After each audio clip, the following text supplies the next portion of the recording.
Платить по-новому. Обо всех изменениях и поправках налогового кодекса подробно рассказали специалисты областного департамента госдоходов на встрече с предпринимателями в стенах региональной палаты Атамекен. О том, какие новшества вступили в силу с начала нынешнего года, узнавала наш корреспондент Дина Буранбаева.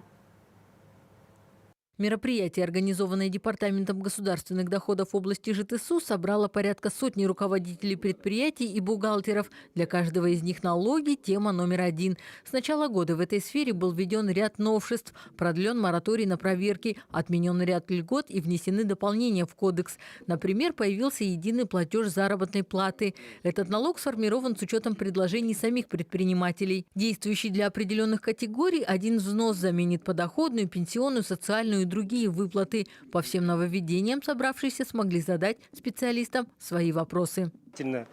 Рады, будем так говорить, таким встречам, потому что в законодательстве именно по линии Комитета государственных доходов и Министерства финансов очень много изменений, дополнений.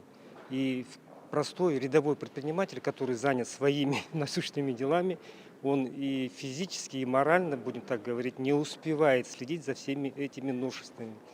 Поэтому мы, как ассоциация, оказываем правовую и юридическую помощь предпринимателям. И сегодняшний семинар – это действительно очень большой плюс по оказанию помощи от государственных органов в деятельности предпринимателей. Главная цель семинара – упрощение работы налогоплательщиков, говорят организаторы, отмечая, что с начала года это уже третья подобная встреча, проводимая совместно с Палатой предпринимателей.